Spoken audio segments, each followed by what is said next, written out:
Namastê! Vamos para mais uma mini aula do nosso curso de História do Yoga. E hoje falando de um momento muito importante nessa história, que está associado à compilação de um texto chamado Bhagavad Gita. Na verdade, a Gita é apenas uma pequena parte do maior épico já escrito em toda a história humana, o Mahabharata. O Mahabharata trata de assuntos, ou digamos fatos, também de uma visão mítica, sobre algo que teria acontecido em tempos muito antigos, nos primórdios da formação da civilização no subcontinente indiano, porém, ele foi escrito só muito tempo depois, aproximadamente muito próximo aí do nascimento de Cristo. E a Gita é uma parte central deste épico, por quê? Porque ela trata de um momento crucial, em que diante de uma situação, de uma batalha iminente, em que Arjuna, comandante dos Pandavas, teria que iniciar essa batalha contra os Kurus. E Arjuna, nesse momento, hesita. E ele está ali tendo Krishna, que é o ser sagrado, divino, o aconselhando como auriga em sua carruagem. E, nesse momento desse diálogo, são apresentadas várias das visões sobre o yoga. Inclusive, 3 importantes correntes de yoga que temos como marco inaugural literário exatamente esse texto. Karma Yoga, yoga da ação desinteressada, Jnana Yoga, yoga do conhecimento elevado, e Bhakti Yoga, yoga da devoção. E, claro, um momento tão emblemático como este é algo bastante interessante, que Krishna aproveite o ensejo para ir falando sobre yoga para Arjuna, lembrando que yoga não é só a prática meditativa contemplativa, mas também aquilo que você pode fazer em outras perspectivas, se entregando devocionalmente, amorosamente, ou cultivando o conhecimento profundo, ou agindo movido pelo dever e não por aquilo que você quer em troca da sua ação. A ação desinteressada, e não significa uma ação negligente, significa uma ação que de fato está pautada naquilo que deve ser feito, o reto agir. Então vou apresentar uma parte desse diálogo, uma parte pequenininha desse diálogo, tá? Onde, do lado de cá, eu serei Krishna, tá? E do lado de cá, eu serei Arjuna. Arjuna estava lá, no campo de batalha, com seu arco, pronto para iniciar a batalha, e então ele hesita.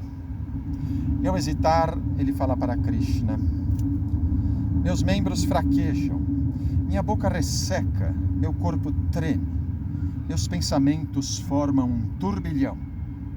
Em nome do que devo matar meus parentes nessa luta sangrenta, ó Gandhava?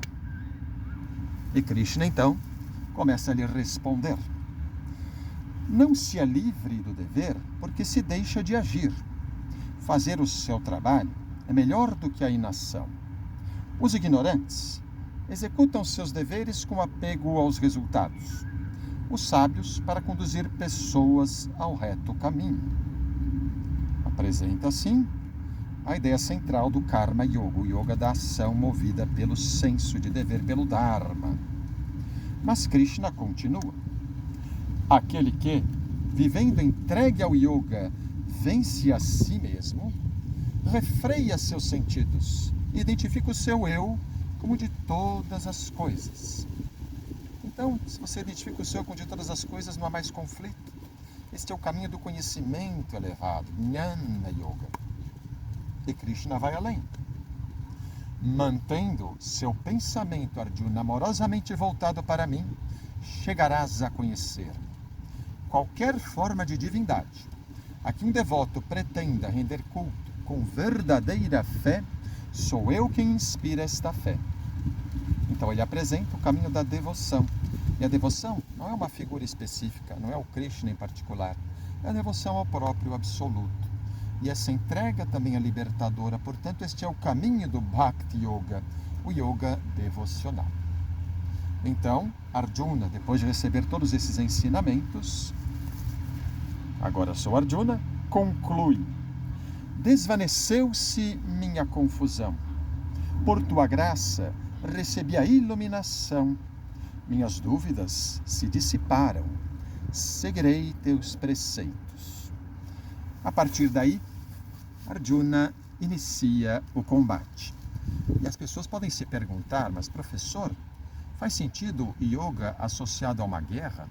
Ou utilizar-se do yoga para justificar a violência de uma guerra? E a gente pode então dar várias respostas a esse questionamento. E a primeira é que, se você pensar do ponto de vista literal, que o texto está realmente falando de uma batalha, ainda assim, a gente pode estar envolvido naquela batalha de uma maneira iógica ou não iógica. Então, nada é mais dramático do que uma guerra para que você realmente coloque à prova a sua vocação para o yoga. Porque você pode guerrear movido pelo senso de dever. Você pode guerrear movido pela devoção, se entregando naquele momento. Ou você pode guerrear movido por um conhecimento profundo de si mesmo, eliminando os seus conflitos, identificando-se com tudo o mais. Lembrando que nessas circunstâncias, a sua intenção é outra. Não é a de matar, ferir, movido pelo ódio, né? Enfim, isso se a gente pensar do ponto de vista literal. Mas há também aqueles intérpretes da Gita que alegam ser ela uma metáfora, que fala de um conflito interior.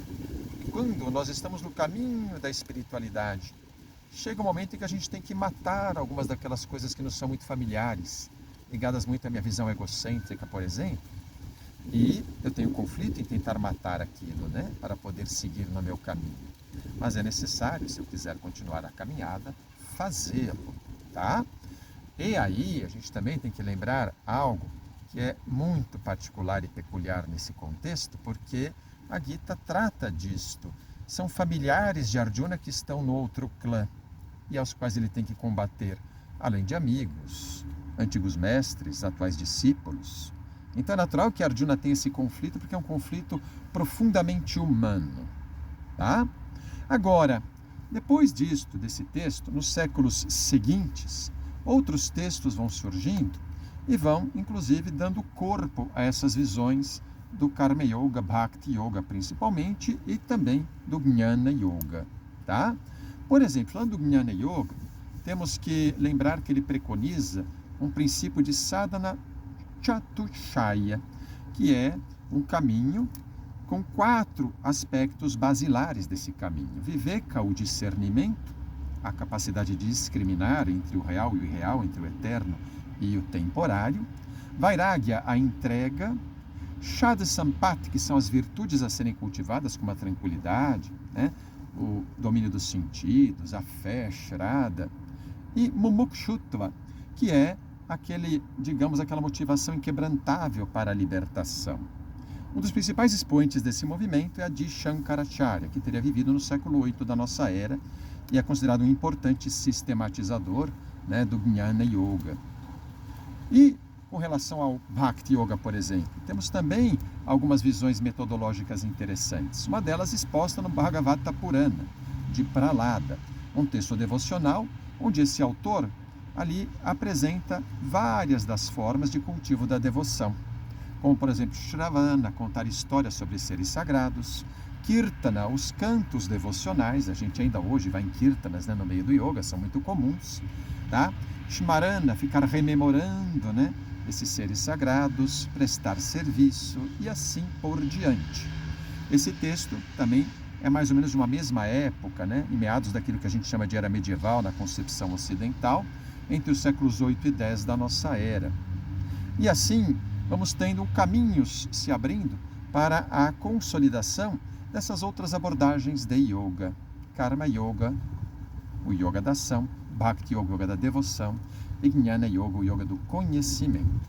Hoje, quando se fala em yoga, muitas vezes sequer se cogita essas perspectivas, que têm cerca de 2000 anos, desde que foram apresentadas nesse texto emblemático, a Bhagavad Gita.